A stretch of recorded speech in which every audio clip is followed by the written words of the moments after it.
இந்த நாளின் பாடத்துக்குள்ளே கடந்து போகிறதுக்கு முன்னாடி நம்ம போன வாரம் பார்த்த ஒரு சில முக்கியமான பாயிண்ட்ஸை ஒரு தடவை ஹைலைட் பண்ணிவிட்டு இதுக்குள்ளே கடந்து போகலாம்.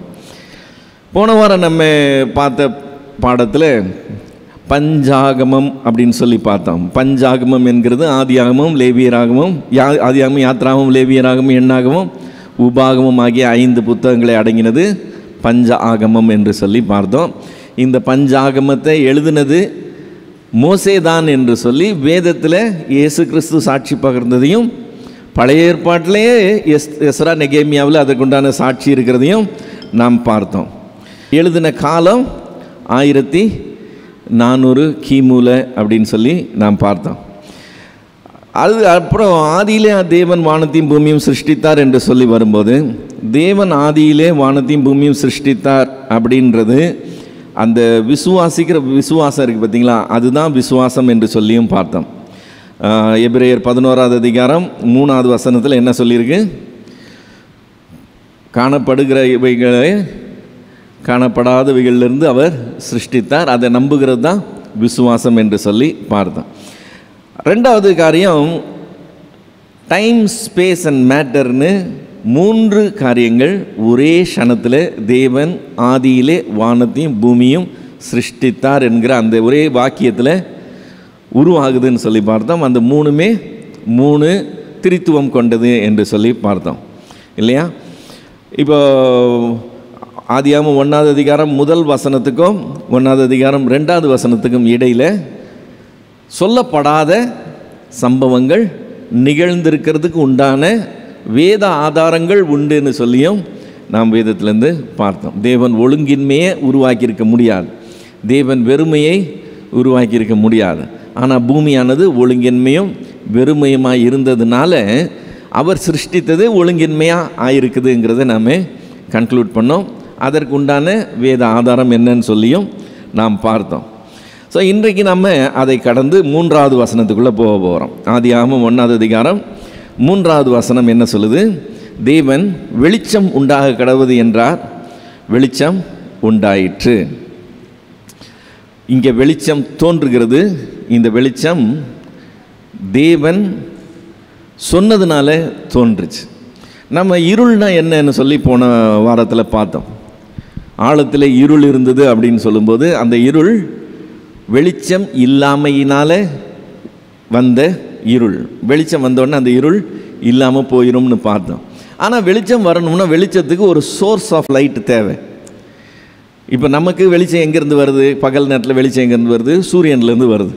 நமக்கு நல்லா தெரியும் சூரியன் தான் இதுக்கு சோர்ஸ் இல்லையா?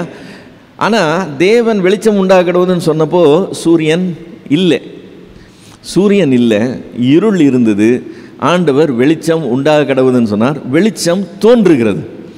இது ஒரு அற்புதம்.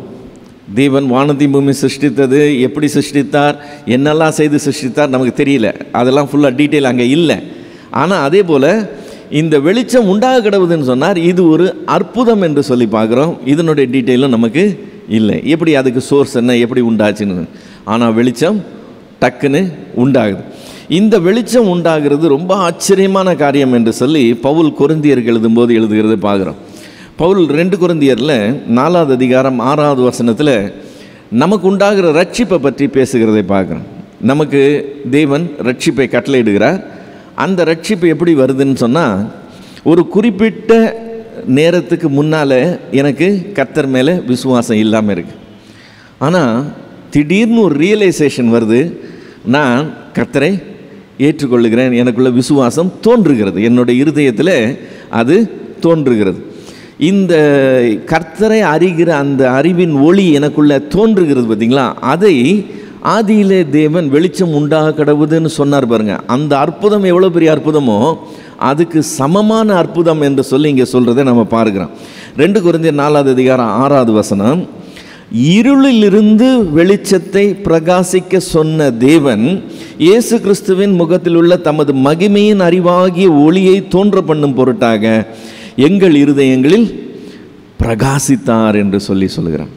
நம்முடைய இருதயம் இருண்டு போய் கிடந்துதான், அந்த இருதயத்துக்குள்ள கர்த்தருடைய பிரகாசமான மகிமையின் ஒளி சட்டுன்னு ஒரே வினாடியில் தோன்றுது. இப்போ நம்ம யோசித்து பார்த்தோம்னா நமக்கு ஒரு கிமு இருக்குது, நம்ம இப்போது கிபியில் இருக்கிறோம், நம்ம கிறிஸ்துவுக்குள் வந்ததுக்கு பின்னால் இருக்கிற வாழ்க்கை இருக்குது. ஆனால் கிறிஸ்து இல்லாது இருந்த ஒரு வாழ்க்கை நமக்கு உண்டு. இப்போ அந்த சேஞ்சை நீங்கள் யோசித்தீங்கன்னு சொன்னால் அது ஒரு அற்புதமான ஒரு நடத்துதல். தேவன் எப்படி வெளிச்சத்தை இருளிலிருந்து தோன்ற செய்தாரோ அதே மாதிரி இருளாக இருந்த நம்மளுடைய இருதயத்தில் தம்முடைய மகிமையின் ஒளியை அவர் வீச செய்தார் என்று சொல்லுகிறதை பார்க்கிறோம். ரோமருக்கு எழுதின நிருபம் 4வது அதிகாரம் 7வது வசனத்தில் பவுல் மறுபடியும் இந்த சம்பவத்தை வேறு விதத்தில் கோட் பண்ணுறதை நம்ம பார்க்கிறோம். ரோமர் 4வது அதிகாரம் 7வது வசனம், அநேக ஜாதிகளுக்கு உன்னை தகப்பனாக ஏற்படுத்தினேன் என்று எழுதியிருக்கிறபடி அவன் தான் விசுவாசித்தவருமாய் மரித்தோரை உயிர்ப்பித்து இல்லாதவைகளை இருக்கிறவைகளைப் போல அழைக்கிறவருமாய் இருக்கிற தேவனுக்கு முன்பாக நம்ம எல்லாருக்கும் தகப்பனானான் என்று சொல்லிடுறேன். இப்போ ஆபிரகாம் தேவன் மேலே வைத்த விசுவாசத்தை வர்ணிக்கும் போது இந்த வார்த்தை வருது. தேவன் என்ன செய்தாரா? வெளிச்சம் இல்லை, ஆனால் வெளிச்சம் இருக்கிறது போல வெளிச்சத்தை பார்த்து அப்படி பேசினாரா, அது வெளியே வந்துடுச்சு. இல்லாதவைகளை இருக்கிறவைகளை போல அழைக்கிற தேவன் என்று சொல்லுகிறான். ஸோ இருளிலிருந்து வெளிச்சத்தை தோன்ற பண்ணுகிற தேவன் சொல்லுகிறான். இன்னொரு இடத்துல இல்லாதவைகளை இருக்கிறவைகளை போல அழைக்கிற தேவன் என்று சொல்லுகிறான். அந்த அளவுக்கு தேவன் வெளிச்சம் உண்டாக கடவுதுன்னு சொன்னது ஒரு அற்புதமான ஒரு செயல். இப்போ இவர் இதை செய்துட்டு அடுத்து என்ன செய்கிறார்? 4வது 5வது வசனத்தில் வெளிச்சம் நல்லது என்று தேவன் கண்டார், வெளிச்சத்தையும் இருளையும் தேவன் வெவ்வேறாக பிரித்தார். தேவன் வெளிச்சத்துக்கு பகல் என்று பெயரிட்டார், இருளுக்கு இரவு என்று பெயரிட்டார். சாயங்காலமும் விடியற்காலமுமாகி முதலாம் நாள் ஆயிற்று. இப்போ ஆக்சுவலாக இங்கே என்ன செய்கிறார்? வெளிச்சம் உண்டாக கடவுதுன்னு சொல்லிட்டார். இப்போ இந்த வெளிச்சத்துக்கு ஒரு எல்லையை குறிக்கிறார். இது வரைக்கும் தான் வெளிச்சம். அந்த வெளிச்சம் முடியும் போது என்ன தோன்றுது? வெளிச்சம் முடியும் போது வெளிச்சம் இல்லைன்னா அடுத்து என்ன வருது? இருள் வருது. ஸோ இந்த வெளிச்சத்தை பகல்னு சொல்கிறார், அந்த இருளை இரவுன்னு சொல்கிறார். இப்போ வெளிச்சம் முடிவடையும் போது இரவு தோன்றுது, வெளிச்சம் தோன்றும் போது பகல் தோன்றுது. ஸோ இரவு பகல் என்று சொல்லி ரெண்டாக அவர் உருவாக்குகிறார். இப்போ நமக்கு சயின்ஸ் தெரியும், நம்ம படிச்சிருக்கிறோம். உலகம் உருண்டையாக இருக்குன்னு தெரியும். சூரியன் ஒரு பக்கம் இருந்து ஒரு சோர்ஸ் ஆஃப் லைட்டாக இருக்குன்னு தெரியும். சூரியனுடைய வெளிச்சம் இந்த பக்கம்தான் பிரகாசிக்கும், மறுபக்கத்தில் இருக்காதுன்னு நமக்கு தெரியும். ஸோ மறுபக்கத்தில் இருள் இருக்குன்னு தெரியும். இப்போ ஆண்டவர் வெளிச்சத்துக்கு ஒரு எல்லையை குறிப்பிட்டு இரவு பகல் என்று சொல்லி அதை சிருஷ்டிக்கிறார் என்று சொல்லும்போது நம்ம இதை கொஞ்சம் இமேஜின் பண்ணோம்னு சொன்னால் அவர் எல்லையை குறிப்பிடுறது மட்டும் இல்லை, பூமியினுடைய ரொட்டேஷனே ஸ்டார்ட் ஆகுது. இங்கே தான் வெளிச்சம் வந்து வெளிச்சம் போகிறதுக்கும் இருள் தோன்றி இருள் மறைகிறதுக்கும் வாய்ப்பை தேவன் உண்டு பண்ணுகிறார்.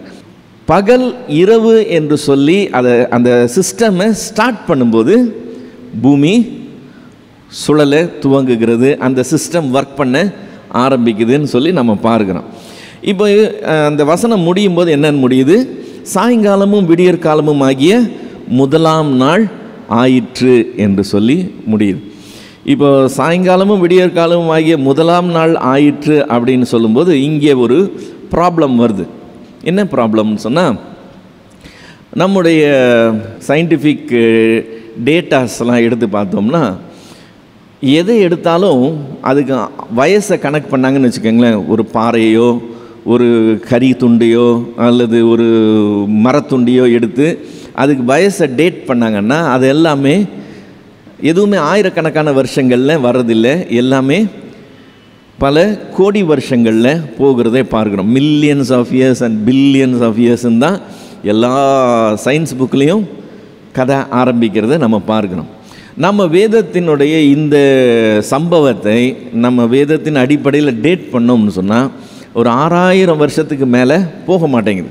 மேக்ஸிமம் 6000 தான் வருது. இப்போ இந்த சயின்டிஃபிக் டேட்டாவை நான் இந்த வேத சத்தியத்தோட எப்படி நான் புரிந்து கொள்ளுகிறது, எப்படி காம்ப்ரிஹெண்ட் பண்ணுறது, நான் என்னன்னு புரிந்து கொள்ளுகிறது. இப்போ சயின்ஸ் டேட்டாவை நம்ம டக்குன்னு இல்லைன்னு சொல்ல முடியாது. நம்ம இதை ஒரு விசுவாசத்தின் அடிப்படையில் தான் ஏற்றுக்கொள்கிறோம். வேதத்தில் சொல்கிறத ஒரு விசுவாசத்தின் அடிப்படையில் தான் ஏற்றுக்கொள்கிறோம். அது ஹார்ட் ஃபேக்ட்ஸ், நம்ம கண்ணு முன்னாடி ஃபேக்ட்ஸாக நிற்கிது. அப்போ நம்ம ஸ்டாண்டர்ட் ஆயிடுறோம், நம்ம யோசிக்கிறோம். என்ன செய்கிறதுன்னு சொல்லி. இப்போ நம்மளுடைய பிள்ளைங்க ஞாயிற்றுக்கிழமை மட்டும் வரும்போது ஆதியிலே தேவன் வானத்தையும் பூமியும் சிருஷ்டித்தார்னு சொல்லி நம்ம ஆதியாகமம் 1ஆவது அதிகாரம் கற்றுக் கொடுக்கலாம். ஆனால் ஞாயிற்றுக்கிழமை முடிஞ்சு திங்கக்கிழமையிலேருந்து சனிக்கிழமை வரைக்கும் அவங்க ஸ்கூலில் போய் லெசன்ஸ் படிக்கும்போது, அது சயின்ஸ் படித்தாலும் சரி, ஹிஸ்ட்ரி படித்தாலும் சரி, ஜியாகிரஃபி படித்தாலும் சரி, அவங்களுக்கு என்னென்னு போதிக்கப்படுது? Millions of years ago, billions of years அகோன்னு சொல்லப்படுது. இப்போது இது உண்மையா, இது உண்மையா, இதுதான் சத்தியம்னு சொன்னால், இந்த சத்தியத்தை நம்ம அந்த உண்மையோடு சேர்த்து பொருத்தி அதை சரி பண்ணி பார்க்க முடியுமா அப்படிங்கிறது ஒரு பெரிய போராட்டம். இந்த போராட்டம் வேத வல்லுநர்கள் மத்தியிலையும் இருக்கிற போராட்டம். அதுக்கு சிலர் அடிபணிந்து என்னன்னு சொல்லி அதை காம்ப்ரமைஸ் பண்ணி போகிறாங்கன்னு சொன்னால், சாயங்காலமும் விடிய காலமும் ஆகிய முதலாம் நாள் ஆயிற்று, 2வது நாள் ஆயிற்றுன்னு சொல்லி 6 நாளுக்கு கணக்கு வருதுல்ல. இந்த சிருஷ்டிப்பு மொத்தமும் 24 மணி நேர நாட்களாய் இருந்திருக்க முடியாது. சாயங்காலமும் விடிய காலமும் ஆகிய முதலாம் நாள் ஆயிற்றுன்னு சொன்னால், ஆண்டவருக்கு ஒரு நாள் எத்தனை நாளா? ஒரு நாள் அவருக்கு 1000 வருஷம்னு சொல்லியிருக்கு. அப்போ அவருக்கு அந்த இயர்ஸு, அந்த டைம் லைன் நமக்கு இருக்கிற டைம் லைன் மாதிரி கிடையாது. ஆண்டவருடைய டைம் லைன் ரொம்ப ஒரு எக்ஸ்டெண்டட் பீரியடு.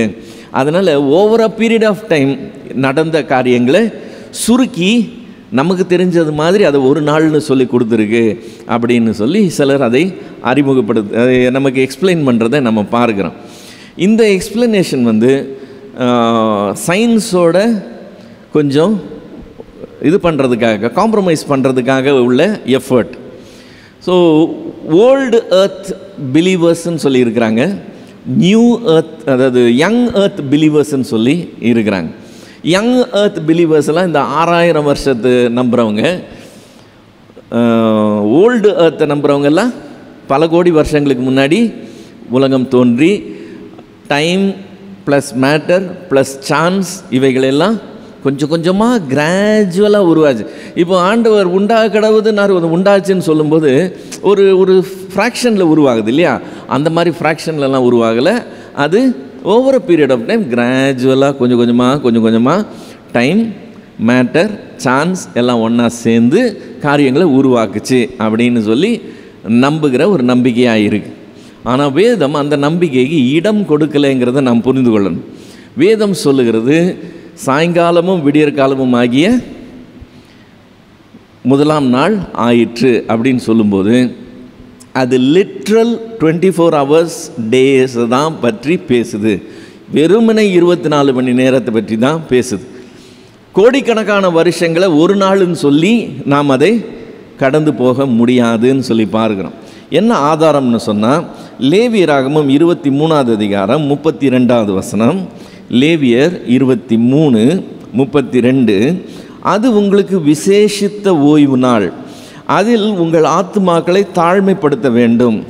அந்த மாதத்தின் 9ஆம் தேதி, இப்போ கவனிங்க, சாயங்காலம் துவங்கி மறுநாள் சாயங்காலம் மட்டும் உங்கள் ஓய்வை ஆசரிக்க கடவீர்கள். இப்போ சாயங்காலமும் விடியற்காலமும் ஆகி ஒரு நாள் ஆச்சு, முதலாம் நாள் ஆச்சுன்னு சொல்கிறாங்கல்ல ஆதியாகமத்தில். இங்கே லேவியராகமத்தில் சொல்லும்போது சாயங்காலம் தொடங்கி மறுநாள் சாயங்காலம் வரைக்கும் எத்தனை நாளாக கணக்கு பண்ணப்படுது? ஒரு நாள். நம்ம என்னன்னு சொல்கிறோம்? நம்ம ஒரு நாள்னா என்ன சொல்லுவோம்?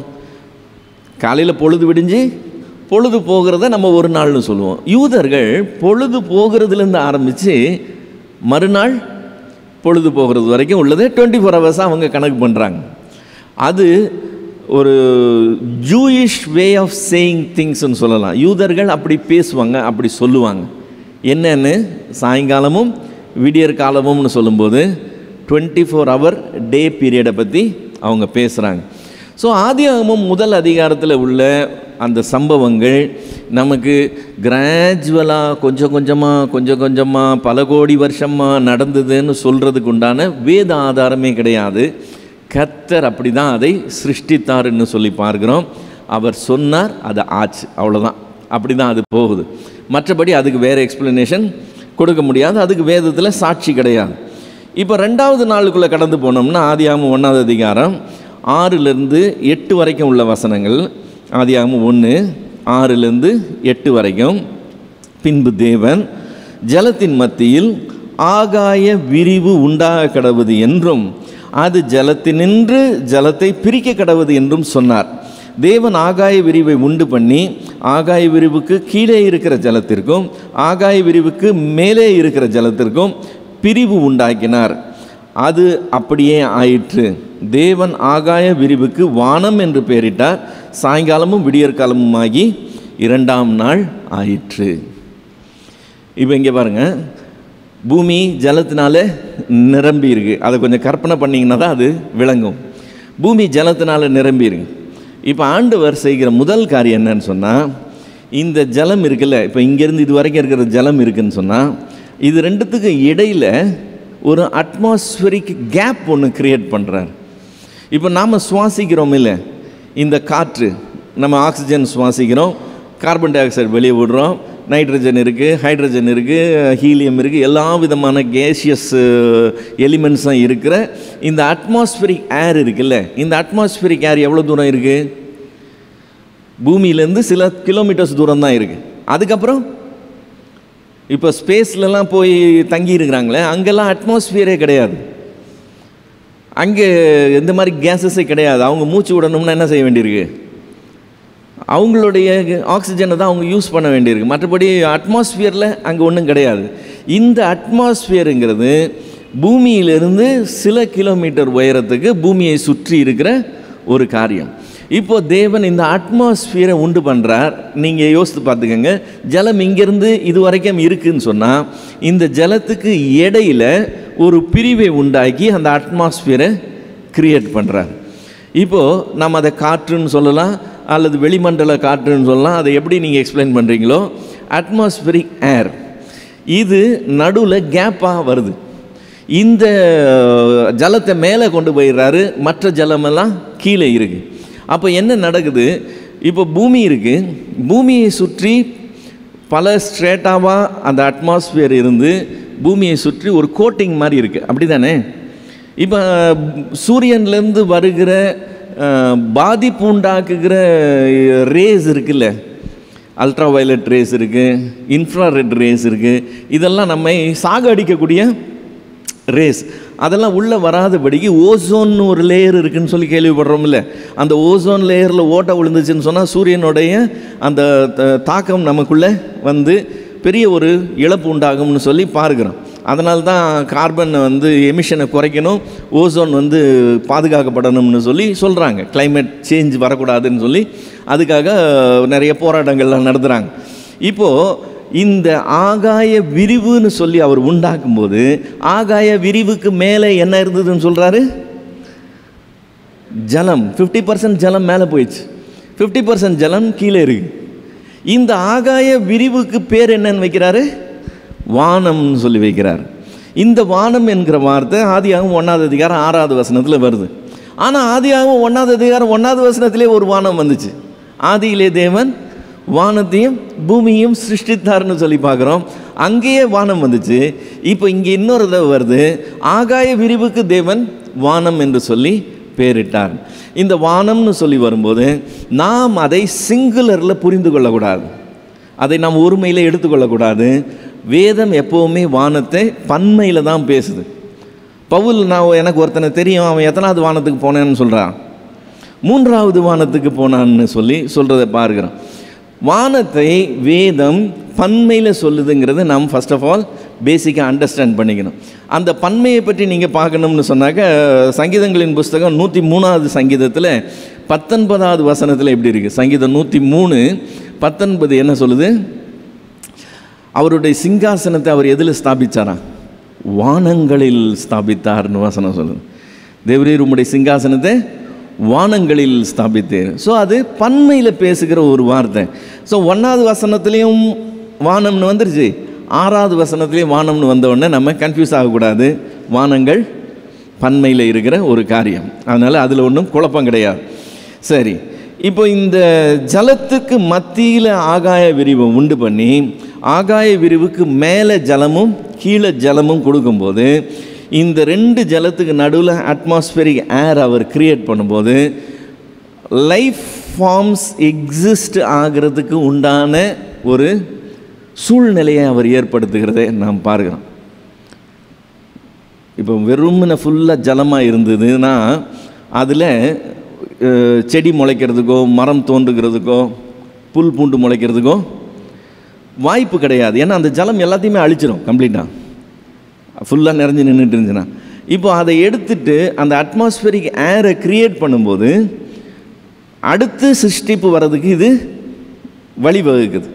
அது மட்டும் இல்லை, இப்போ நமக்கு இந்த அட்மாஸ்பியரிக் இது இருக்குதுன்னு சொன்னல, கோட்டிங் மாதிரி இருக்குது நம்ம பூமியை சுற்றி. இது சூரியனுடைய பாதிப்பை நமக்கு குறைத்து அதனால் நமக்கு எந்த விதமான பாதகம் வராமல் பாதுகாக்குதுன்னு சொன்னேன்ல. ஆகாய விரிவுக்கு மேலே அவர் ஜலத்தை வச்சுருந்தப்போ அந்த பாதுகாப்பு பல மடங்கு அதிகமாக இருந்தது. இப்போ நமக்கு ஏசி போட்டு உட்காந்துருக்குறோம். ஏசி போடாமல் உட்காந்துருந்தா எப்படி இருக்குது? இப்போ இந்த ஏசி ஒரு குளுமையை கொண்டு வருது. இந்த ஏசி ஆக்சுவலாக என்ன செய்யுது? நமக்கு வெளி டெம்பரேச்சரை, இங்கே இருக்கிற டெம்பரேச்சர்கள் உள்ளே வராதபடிக்கு உள்ளே இருக்கிற டெம்பரேச்சரை கொஞ்சம் குறைச்சி நமக்கு எதமான ஒரு எஃபெக்ட் கொடுக்குது. இப்போ நம்ம ஏசி இல்லாமல் வேலை பார்க்குறதுக்கும் ஏசியில் வேலை பார்க்குறதுக்கும் வித்தியாசம் இருக்கா? நம்மளுடைய ஒர்க் அவுட்புட் இன்னும் கொஞ்சம் நல்லா இருக்கும். இப்போ நமக்கு மேலே ஒரு ஜலம் கோட்டிங் இருந்து அது சூரியனுடைய பாதிப்பை குறைக்குதுன்னு சொன்னால் பூமியினுடைய அட்மாஸ்பியர் எப்படி இருந்திருக்கும்னு கொஞ்சம் கற்பனை பண்ணி பாருங்க. புரியுதுங்களா? சூரியன் டைரெக்டாக நமக்கு வர்றதுக்கும் அந்த ஜலத்தின் வழியாக நமக்கு வர்றதுக்கும் ஒரு உலகளாவிய ஏசி மாதிரி இருந்திருக்கணும்னு சொல்லலாம். ரொம்ப அருமையாக இருந்திருக்கும். இப்போ இருக்கிற மாதிரி காஞ்சி போன பூமியாக அது இருந்திருக்காது. அப்போ அது ரொம்ப வித்தியாசமான ரொம்ப அருமையான ஒரு இடமா இருந்திருக்கும். இதுக்கு ஆதாரம் என்னன்னு சொன்னாக்கா, நோவா காலத்தில் ஒரு பெரிய பேரழிவு வந்ததுன்னு நமக்கு தெரியும். அந்த பேரழிவை பற்றி நம்ம பார்க்கும்போது நோவாவினுடைய ஆதியாகமம் 7வது அதிகாரம் 11வது வசனத்தில் பார்க்குறோம். ஆதியாகமம் 7:11 நோவாக்கு 600 வயது ஆகும் வருஷம் 2ஆம் மாதம் 17ஆம் தேதியிலே அந்நாளிலே மகா ஆழத்தின் ஊற்றுகளெல்லாம் பிளந்தன. அது கீழேந்து வருது. வானத்தின் மதகுகளும் திறவுண்டனன்னு சொல்லும்போது அந்த ஆகாய விரிவு ஒரு ஜிப்பு போட்டு ஓப்பன் பண்ணிட்டீங்கன்னா அந்த ஜலம் எப்படி கொட்டும்? அந்த ஜலம் கொட்டுறது மழை பெய்யுறது கிடையாது. மழை பெய்யுறது எதமாக இருக்கும். ஆனால் ஜலம் மேலேருந்து கொட்டுறதுன்றது ரொம்ப டிஃப்ரெண்ட். க்ளவுட் பர்ஸ்ட் கேள்விப்பட்டிருக்கீங்களா? க்ளவுட் பர்ஸ்ட்டுங்கிறது ஒரு பக்கெட் தண்ணி எடுத்து அப்படியே கொட்டினீங்கன்னா எப்படி இருக்கும்? அப்படி வானத்திலேருந்து கொட்டும் தண்ணி. சில வினாடிகளில் 100 சென்டிமீட்டர் மழை பெஞ்சிருக்கும். சில வினாடிகளில். இப்போ ஒரு வாரம் 10 நாளில் 10 சென்டிமீட்டர் மழை பெஞ்சாலே ஊர் மூழ்கி போகுது. ஆனால் சில வினாடிகளில் 10 சென்டிமீட்டர் மழை ஒரே இடத்துல பெஞ்சதுன்னு சொன்னால் டக்குன்னு தண்ணி ரைஸ் ஆகிடும். அது மாதிரி வானத்தின் மதகுகள் திறவுண்டு தான் மேலே இருக்கிற ஜலம் ஃபுல்லாக கொட்டிடுது. இப்போ அது கொட்டும்போது நிரம்பினது தான் இன்றைக்கி டிஸ்ப்ரப்போர்ஷனேட்டாக தண்ணி அதிகமாக இருக்குது. லேண்ட் எவ்வளோ தான் இருக்குது? 25% தான் இருக்குது. மீதி 75% என்ன இருக்குது? ஜலம் இருக்குது. ஸோ இந்த ஜலம் மேலே இருந்த ஜலம் கம்ப்ளீட்டாக எம்டி ஆகி கீழே வந்துட்டதனுடைய சிச்சுவேஷன் இன்றைக்கி நம்ம பார்க்குறோம். ரைட். இப்போ இதனுடைய அட்மாஸ்பியரிக் டிஃப்ரென்ஸ் எப்படி தெரியுதுன்னு சொன்னால், நீங்கள் ஒரு கோடு கிழிச்சிக்கலாம். நோவாவினுடைய ஜலப்பிரளயத்துக்கு ஒரு கோடு கிழிச்சிட்டு அந்த ஜலப்பிரளயத்துக்கு முன்னாடி இருந்தவங்க எவ்வளவு நாள் ஆயுஸ் உள்ளவங்க, ஜலப்பிரளயத்துக்கு பின்னாடி உள்ளவங்க எவ்வளவு நாள் ஆயுஸ் உள்ளவங்கன்றதை சும்மா கணக்கு பண்ணி பாருங்கள்.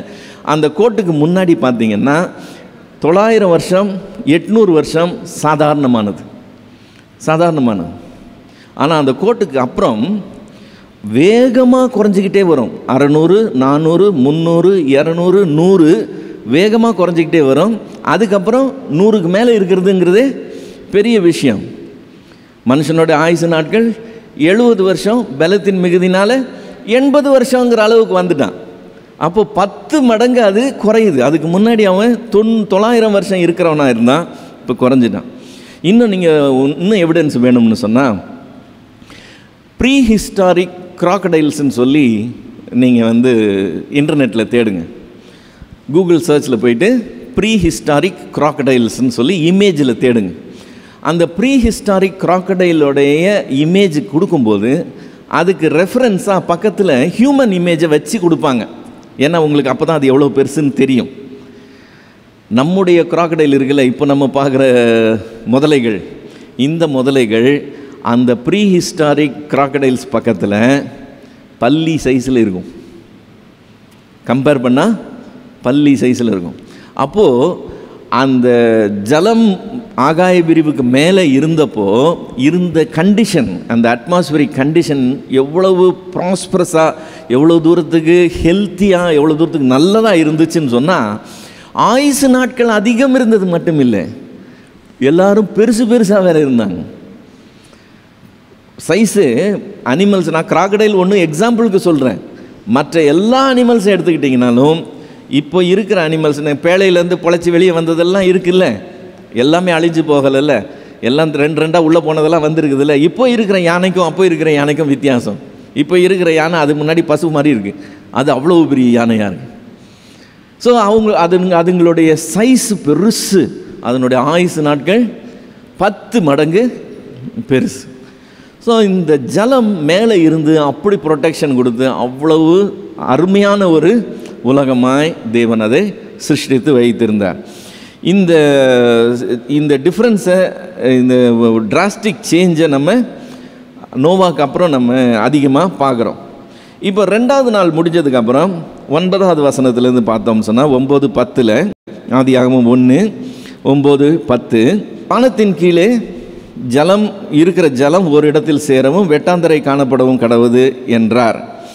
அப்படியே ஆயிற்று. தேவன் வெட்டாந்தரைக்கு பூமி என்றும் சேர்ந்த ஜலத்துக்கு சமுத்திரம் என்றும் பெயரிட்டார். தேவன் அது நல்லது என்று கண்டார். இதை நம்ம போன வாரம் ஓரளவுக்கு லைட்டாக டச் பண்ணோம். ஜலத்தை தேவன் கட்டளை எடுக்கிறார், எல்லாம் ஒரு பக்கம் போங்கன்னு சொல்லி. இந்த ஜலம் மொத்த ஜலம் இல்லை, பாதி ஜலம் மேலே போயிடுச்சு, மீதி பாதி ஜலம் தான் இருக்குது. இந்த மாதி ஜலத்தை ஒரு பக்கம் சேர சொல்கிறார். இப்போ சேர சொல்லும்போது அவைகள் மலைகள் மேலே ஏறி இறங்கி ஓடிச்சுன்னு பார்த்தோம். வேதத்தில் எங்கே இருக்குது அந்த மாதிரி மலை மேலே ஏறி இறங்கி ஓடிச்சுன்னு? 105வது சங்கீதத்தில் இருக்குது. 105வது சங்கீதம் 6லிருந்து 9 வரைக்கும் உள்ள வசனங்களில் இருக்குது. 105 6லிருந்து 9 வரைக்கும். அதை வஸ்திரங்களால் மூடுவது போல் ஆழத்தினால் மூடினீர், பர்வதங்களின் மேல் தண்ணீர்கள் நின்றது, அவைகள் உமது கண்டிதத்தினால் விலகி ஓடி உமது குமுறலின் சத்தத்தினால் விரைந்து போயிற்று. அவைகள் மலைகளில் ஏறி பள்ளத்தாக்குகளில் இறங்கி நீர் அவைகளுக்கு ஏற்படுத்தின இடத்தில் சென்றது. அவைகள் திரும்பவும் வந்து பூமியை மூடிக்கொள்ளாதபடி கடவாதிருக்கும் எல்லையை அவைகளுக்கு ஏற்படுத்தினீர் என்று சொல்லி வரதை நம்ம பார்க்குறோம். இப்போ இங்கே வெட்டாந்தரை காணப்படுது, ஜலமெல்லாம் இப்படி ஓடி அப்படி சேருது. ஜலம் கிராவிட்டி படி தான் போகும், ஒரு நாளும் ஹையர் பிளேனுக்கு ஏறாது, லோவர் பிளேனுக்கு தான் இறங்கும். இருக்கிற இடத்துலேருந்து தாழ்வான இடத்துக்கு தான் ஓடும், மேலான இடத்துக்கு ஓடாது. ஆனால் மேலான இடத்துக்கு ஓடணும்னா பின்னாடி இருந்து ப்ரெஷர் கொடுத்தோம்னா அது மேலே ஏறி. இப்போ நம்ம மோட்டரில் பம்ப் பண்ணுறோம், பம்ப் பண்ணால் என்ன பண்ணுது? கீழேருந்து ஜலம் மேலே ஏறுது. இப்போ தேவனுடைய வல்லமை கிரியை செய்யும்போது அது ஓடுதுன்னு சொன்னால் இவருடைய ப்ரெஷர் இது இங்கேருந்து அப்படி தள்ளி அந்த பக்கம் கொண்டு போகிறதை பார்க்கிறோம். தேவன் அதை தம்முடைய வல்லமையினால் செய்து முடிக்கிறார். 11லேருந்து 13 வரைக்கும் உள்ள வசனங்களை வாசிக்கிறதுக்கு முன்னாடி நம்ம ஒரு காரியம் தெரிஞ்சுக்கணும். இப்போ இந்த 3வது நாள் இது 3வது நாள் தானே? ஆமாம், இந்த 3வது நாள் அவர் செய்து கொண்டிருக்கிற காரியத்தை நாம் புரிந்து கொள்றதுக்கு முன்னாடி ஆதியாகமம் 1 அதிகாரமும் ஆதியாகமம் 2வது அதிகாரமும் ஒரு சம்பவம் முடிந்து அடுத்த சம்பவத்தை சித்தரிக்கிற அடுத்தடுத்து வருகிற அதிகாரங்கள் இல்லை. நார்மலாக நம்ம ஒரு புக்கில் ஒரு சாப்டர் வாசித்தோம்னு சொன்னால் ஒரு சாப்டரில் சம்பவங்கள் முடிஞ்சிருச்சு, செகண்ட் சாப்டரில் அதை தொடர்ந்து வர்ற சம்பவங்களை நம்ம செகண்ட் சாப்டரில் பார்க்குறோம். ஆதியாகமம் 1 அதிகாரமும் 2வது அதிகாரமும் ஒரு சம்பவம் முடிந்து அதன் தொடர்ச்சியே அடுத்த அதிகாரத்தில் வரல. அதுக்கு மாறாக எப்படி இருக்குன்னு சொன்னால் ஆதியாகமம் 1 அதிகாரத்தில் கொடுக்கப்பட்டது இன்னும் கொஞ்சம் எக்ஸ்பிளைன் பண்ணி இன்னும் கொஞ்சம் டீட்டெயில்டாக 2வது அதிகாரத்தில் வரதை பார்க்குறோம். அப்படின்னா என்ன நடக்குதுன்னா 1 அதிகாரத்தில் ஓரளவுக்கு ஒரு ஹிண்ட் வந்துட்டு 2வது அதிகாரத்தில் இன்னும் கொஞ்சம் எக்ஸ்டென்சிவாக சொல்லும்போது நாம் புரிஞ்சுக்கணும்னா என்ன செய்ய வேண்டியிருக்கு? 2வது அதிகாரம் படிக்கும்போது 1 அதிகாரத்தில் என்ன படித்தோம்னு திரும்ப பார்க்க வேண்டியிருக்குது. இப்போ இந்த 2 அதிகாரங்களும் ஒன்றோட ஒன்று என்ன செய்யுது? பிணைந்து போகும். ஓகே. இப்போ இந்த பிணையிறத இந்த 11 13 வரைக்கும் உள்ள வசனங்களை 2வது அதிகாரம் 5, 6 வசனங்கள் மறுபடியும் வித்தியாசமாக வேறு மாதிரி சொல்கிறத நம்ம பார்க்க முடியும். இப்போ 11 13 என்ன சொல்லுது? அப்பொழுது தேவன் பூமியானது புல்லையும் விதையையும் பிறப்பிக்கும் விதையையும் பிறப்பிக்கும் பூண்டுகளையும் பூமியின் மேல் தங்கள் தங்கள் விதைகளை உடைய கனிகளை தங்கள் தங்கள் ஜாதிகளின்படி கொடுக்கும் கனி விருட்சங்களையும் முளைப்பிக்க கடவது என்றார். அப்படியே பூமியானது புல்லையும் தங்கள் தங்கள் ஜாதிகளின்படி விதையை பிறப்பிக்கும் பூண்டுகளையும் தங்கள் தங்கள் ஜாதிகளின்படி தங்கள் தங்கள் விதைகளுடைய கனிகளை கொடுக்கும் விருட்சங்களையும் முளைப்பித்தது. தேவன் அது நல்லது என்று கண்டார். சாயங்காலமும் விடிய காலமுமாகி 3ஆம் நாள் ஆயிற்று. இது முதல் அதிகாரத்தில் வருது. 2வது அதிகாரத்தில் 5, 6 என்ன சொல்லுது? 2வது அதிகாரம் 5, 6 நிலத்தினுடைய சகலவித செடிகளும் பூமியின் மேல் இன்னும் உண்டாகவில்லை, நிலத்தினுடைய சகலவித பூண்டுகளும் இன்னும் முளைக்கவில்லை, ஏனெனில் தேவனாகிய கர்த்தர் பூமியின் மேல் இன்னும் மழையை பெய்ய பண்ணவில்லை, நிலத்தை பண்படுத்த மனுஷனும் இருந்ததில்லை. அப்பொழுது மூடுபனி பூமியிலிருந்து எழும்பி பூமியெல்லாம் நனைத்தது என்று வசனம் சொல்லும். வெட்டாந்தரை உண்டாயிற்றுன்னு சொல்லி நம்ம பார்த்தோம். ஜலம் விலகிருச்சு. வெட்டாந்தரையை நனைக்கிறதற்கு மழை இல்லை. அதுக்கு பதிலாக என்ன பண்ணுதான்? பூமியிலிருந்து மூடுபனி எழும்பி பூமியை நனைக்குதான். நனைச்சதுக்கப்புறம் தேவன் உண்டாக கடவுதுன்னு சொல்கிறார். அப்பொழுது என்னெல்லாம் உண்டாகுது? புல் பூண்டுகள் உண்டாகுது. அதுக்கப்புறம் கனி தரும் விருட்சங்கள் உண்டாகுது. புல் பூண்டுகள் கனி தரும் விருட்சங்கள், இதை பற்றி பேசும்போது வேதம் ஒரு வார்த்தையை திரும்ப திரும்ப சொல்லுது. என்ன வார்த்தை? அதினதின் ஜாதிகளின் படின்னு. இப்போது பரிணாம வளர்ச்சி கொள்கை இருக்குது. அது இந்த ஆதியாகமம் 1வது அதிகாரத்துக்கு டைரக்ட் சேலஞ்சாக உள்ள ஒரு கொள்கை. பரிணாம வளர்ச்சி கொள்கை என்ன சொல்லுது? எல்லாம் தானாக உருவாயிருச்சு. எல்லாம் எதுலேருந்து உருவாச்சு? ஒன்றும் இல்லாமலேருந்து தானாக உருவாயிருச்சு. தானாக எப்படி உருவாச்சு? நீண்ட காலமாய் அப்படியே எல்லாம் கிடந்து கொஞ்சம் கொஞ்சமாக பை சான்ஸ் ஏதோ இதுவும் அதுவும் சேர்ந்து அப்படியே தோன்றி அப்படி உருவாயிருச்சு. ஆனால் நம்ம பார்க்குறோம் பல வித வெரைட்டியை பார்க்குறோம். இப்போ மரம், கனிதர மரம்னா ஒரே ஒரு கனிதர ஒரே ஒரு விதமான மரமாக இருக்குது. அப்படி இல்லை, பலவிதமான கனிகள் இருக்குது. அந்த பலவிதமான கனிகளில் இன்னும் வெரைட்டியான கனிகள் இருக்குது. வாழைப்பழம்னா எத்தனை விதமான வாழைப்பழம் இருக்குது, மாம்பழம்னா எத்தனை விதமான மாம்பழம் இருக்குது. வாழைப்பழம் வேறு, மாம்பழம் வேறு. நம்ம இதுவும் பழம்தான் அதுவும் பழம் தானா கூட ரெண்டும் வேறு. இப்போ அதில் விதைகள் இருக்குது. அந்த விதைகள்லேருந்து தான் அந்த விருட்சங்களுக்கு மறுபடியும் உயிர் கிடைக்குது. அப்படி தானே? மாம்பழம் சாப்பிட்டவரை மாங்கொட்டையை போட்டால் தான் மாங்கொட்டையிலேருந்து மறுபடியும் மாங்கன்று தோன்றுது. இப்போது புல் வேறு மாதிரி முளைச்சி அது தோன்றி போகுது, பூண்டுகள் வேறு மாதிரி முளைச்சி அது வேறு மாதிரி தோன்றி போகுது. கனிதரும் விருட்சங்கள் தங்கள் தங்கள் ஜாதிகளின்படி கனி கொடுக்குதுன்னா என்ன அர்த்தம்? மாமரம் எல்லாம் மாங்கனி தான் கொடுக்கும். மாங்கனிலேருந்து என்ன தான் தோன்றும்? மாமரம் தான் தோன்றும். மாமரத்துலேருந்து பலாப்பழம் தோண்டாது இல்லை? இதுவும் கனி தான் அதுவும் கனி தான். கொஞ்ச நாளைக்கு பலாப்பழம், கொஞ்ச நாளைக்கு மாம்பழம் இருக்காது இல்லை? இதன் ஜாதியின்படி இது செய்யும், அதன் ஜாதியின்படி அது செய்யும். இந்த வெரைட்டி இருக்குது பார்த்தீங்களா? இந்த வெரைட்டியினுடைய தோற்றத்தை பரிணாம வளர்ச்சியினால் விளக்கவே முடியாது. தோன்றுச்சின்னு சொல்லலாம், ஆனால் ஏதாவது ஒன்று தோன்றதுக்கே சான்ஸ் ரொம்ப கம்மி. அதுவே பெரும்பாடு, அதுவே பெரிய மிரக்கல். ஆனால் இத்தனை வெரைட்டி தோன்றுச்சின்னு சொல்லும்போது அவங்களால அதை எக்ஸ்பிளைன் பண்ணுறதுக்கு ஒரு நாளும் முடியாது. தேவன் இப்படி பல பல பல பல ஜாதிகளாய் இவைகளை அப்படி தான் தோற்றத்திலேயே சிருஷ்டிக்கிறார் என்று சொல்லி நாம் இந்த வசனத்தில் தெளிவாய் பார்க்குறோம். தேவன் சொன்னபடியே ஆச்சின்னு மட்டும் சொல்லலை, தேவன் அப்படி சொன்னாராம். அப்படியே அவைகள் தங்கள் தங்கள் ஜாதிகளின்படி செய்கிற கனிதரும் மரங்கள் உண்டாயிற்றுன்னு சொல்லி வசனம் சொல்லுகிறதை பார்க்கிறோம்.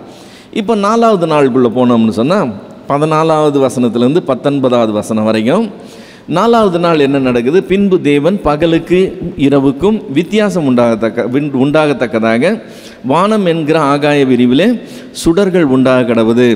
அவைகள் அடையாளங்களுக்காகவும் காலங்களையும் நாட்களையும் வருஷங்களையும் குறிக்கிறதற்காகவும் இருக்க கடவது என்றார். அவைகள் பூமியின் மேல் பிரகாசிக்கும்படிக்கு வானம் என்கிற ஆகாய விரிவிலே சுடர்களாக இருக்க கடவது என்றார். அப்படியே ஆயிற்று. தேவன் பகலை ஆள பெரிய சுடரும் இரவை ஆள சிறிய சுடரும் ஆகிய 2 மகத்தான சுடர்களையும் நட்சத்திரங்களையும் உண்டாக்கினார். அவைகள் பூமியின் மேல் பிரகாசிக்கவும் பகலையும் இரவையும் ஆளவும் வெளிச்சத்துக்கும் இருளுக்கும் வித்தியாசம் உண்டாகவும் தேவன் அவைகளை வானத்தில் இருக்கிற ஆகாய விரிவிலே வைத்தார். தேவன் அது நல்லது என்று கண்டார். சாயங்காலமும் விடியற்காலமும் ஆகி 4ஆம் நாள் ஆயிற்று.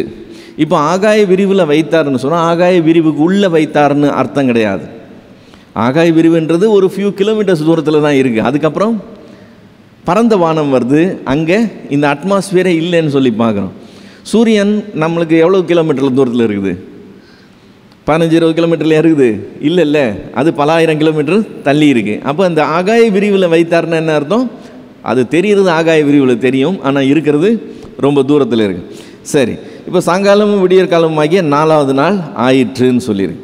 சுடர்கள்னு சொல்லும்போது ரொம்ப சிம்பிளாக சொல்லியிருக்கு. நம்ம அவர் சுடர்களை வச்சாருன்னு. இப்போ சுடர்களை வச்சாருன்னு சொல்லும்போது நம்ம அதை சிம்பிளாக அண்டர்ஸ்டாண்ட் பண்ணிக்கிறது ஈஸி. ஆனால் அது எவ்வளவு பயங்கரமான பெரிய காரியம் என்கிறத நம்ம உணர்ந்து கொள்ளணும்னு சொன்னால், அது எவ்வளவு பெருசுங்கிறத நம்ம கொஞ்சம் தெரிஞ்சுக்கிட்டோம்னா அதனுடைய மெக்னானிமிட்டி என்ன, அது எவ்வளவு பெரிதுங்கிறத நம்ம ஓரளவுக்கு கிராஸ் பண்ண முடியும். இப்போது நிலா நமக்கு எவ்வளோ தூரத்தில் இருக்குது தெரியுமா? நம்ம இருக்கிற இடத்துலேருந்து நிலா 3,84,000 கிலோமீட்டர் தூரத்தில் இருக்குது. எவ்வளோ தூரத்தில் இருக்குது? 3,84,000 கிலோமீட்டர் தூரத்தில் இருக்குது. சூரியன் 1,496 லட்சம் கிலோமீட்டர் தூரத்தில் இருக்குது. 1,496 லட்சம் கிலோமீட்டரில் இருக்குது. இப்போ இதனுடைய விஸ்தாரம் எவ்வளவு பெருசு, இதை நம்ம எப்படி புரிஞ்சுக்கிறது அப்படிங்கிறது தெரிஞ்சுக்கிறதுக்கு முன்னாடி இதன் அளவுகோல் என்னன்னு பார்த்தோம்னா அது நமக்கு ஓரளவுக்கு ஒரு ஐடியா வந்துடும்.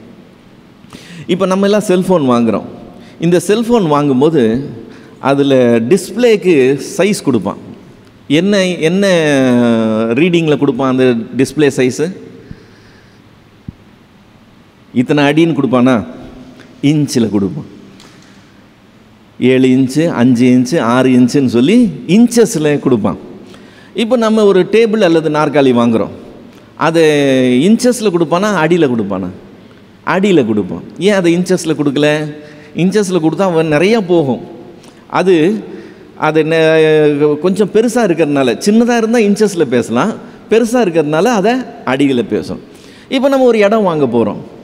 அங்கே இடம் வாங்க போகும்போது இத்தனை அடி நீளம்னு சொல்லி நம்ம அளக்கிறோம் இல்லையா? அதே தூரத்தை அளக்கும்போது இங்கேருந்து தாம்பரம் எத்தனை அடி தூரம் நம்ம அளக்கிறது இல்லை. அதை நம்ம எப்படி அளக்கிறோம்? மீட்டரு, அதுவும் கிலோமீட்டரில் தான் கணக்கு பண்ணுறோம் இல்லையா?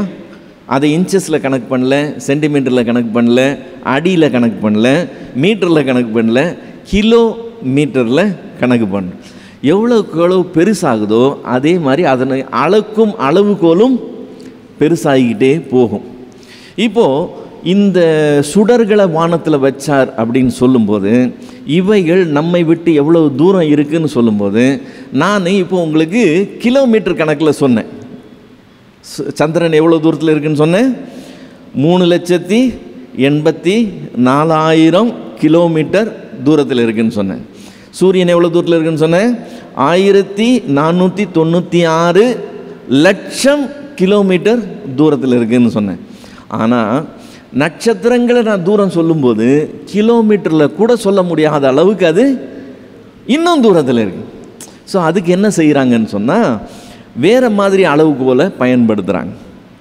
இப்போ வெளிச்சம் இருக்குல்ல, வெளிச்சம் ஒரு வினாடிக்கு எவ்வளவு தூரம் போகுதுன்னு ஒரு கணக்கு இருக்குது. வெளிச்சம் ஒரு வினாடிக்கு எவ்வளோ தூரம் போகுது. இப்போ நான் பேசுகிற சத்தம் இங்கேருந்து உங்களுக்கு வந்து சேர்றதுக்கு ஒரு பர்டிகுலர் ஸ்பீடில் வருது.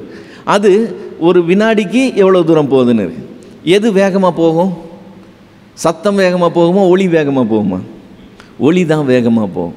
ஸோ ஒளியினுடைய வேகத்தை கணக்கு பண்ணோம்னா 1 மணி நேரத்துக்கு ஒளி எவ்வளோ தூரம் போகும் அப்படின்னு கணக்கு பண்ணோம்னு சொன்னாக்க ஒளி 1 மணி நேரத்துக்கு 108 கோடி கிலோமீட்டர் போகும்.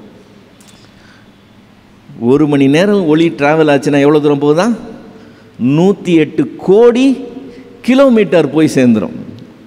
சரிங்களா? 108 கோடி. இப்போ இதே ஒளி ஒரு வருஷமாக ட்ராவல் பண்ணுச்சுன்னா, ஒரு மணி நேரத்தில் 108 கோடி போகுது. ஒரு நாள், ஒரு வாரம், ஒரு மாதம் இல்லை 12 மாதங்களாக அது ட்ராவல் பண்ணிச்சுன்னா எவ்வளோ கிலோமீட்டர் தூரம் போகுமா? ஒரு வருஷம் பூரா அது ட்ராவல் பண்ணிச்சுன்னா 9500 லட்சம் கோடி கிலோமீட்டர் போய் சேருமா.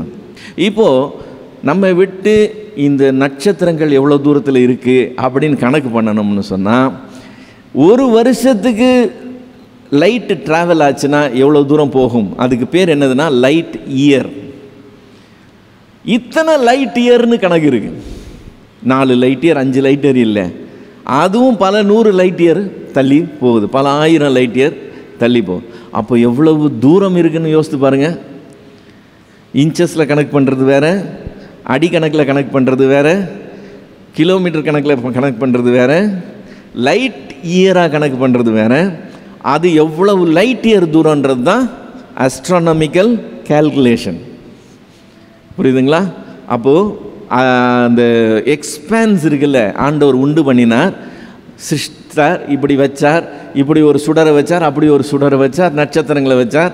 இதை லேசாக படிச்சுட்டு போகிறது சுலபம்.